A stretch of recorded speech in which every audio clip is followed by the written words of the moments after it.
One of BC's largest cities has been in a years-long battle over policing, and it appears we finally have an end to it.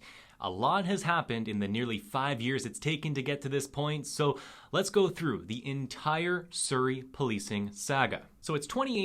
Doug McCallum gets elected mayor of Surrey. He moves to establish a municipal police force within 2 years, ending the city's contract with the RCMP.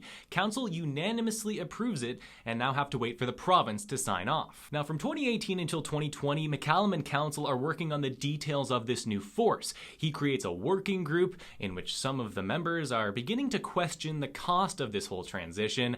A handful of councillors voice those concerns. Then McCallum creates a new working group that only has people in it who support the police transition.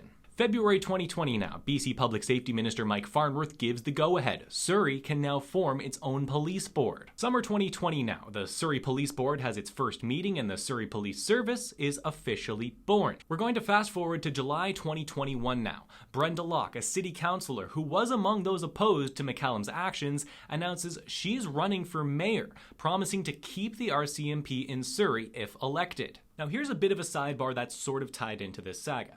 In September 2021, McCallum claimed that he was assaulted by a pro-RCMP supporter, saying he had his foot run over in a grocery store parking lot. He ended up getting charged with public mischief a few months later. He was eventually found not guilty, and the city of Surrey was on the hook for his $300,000 legal bill. Back to the main timeline now. November 2021, some SPS officers begin patrolling alongside the RCMP. Spring of 2022, new recruits are beginning to get trained at BC's Police Academy. Jump to October 15th, 2022. Brenda Locke wins the Surrey election and becomes mayor. She immediately vows to keep the RCMP in Surrey. Council quickly passes a motion to do so, and they come up with a plan that needs provincial approval. Just before Christmas last year, the SPS sends an open letter pleading its case to continue its rollout.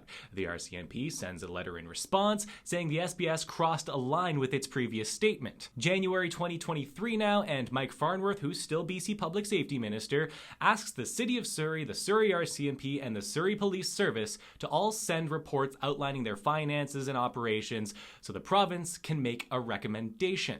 In April of this year, that recommendation is made. After a third-party review of all three of those reports, it's recommended the SPS continue its rollout, and the province offers $150 million to alleviate the cost to taxpayers. Surrey Council now has another decision to be made. In June, after a closed-door meeting, they vote to keep the RCMP. Again. A couple of days after that, Farnworth demands the city send the report they voted on within just hours, or he'll make a decision for them. Locke complies with this, but calls Farnworth a bully and a misogynist in a news conference. Finally, on July 19th of this year, over 1,700 days after the plan was put in motion, Mike Farnworth makes the final decision to continue the SPS rollout. The City of Surrey has failed to meet mandatory requirements to go back to the RCMP. That puts people at risk. So, today, I am directing the City of Surrey to move forward with the Surrey Police Service to keep people safe.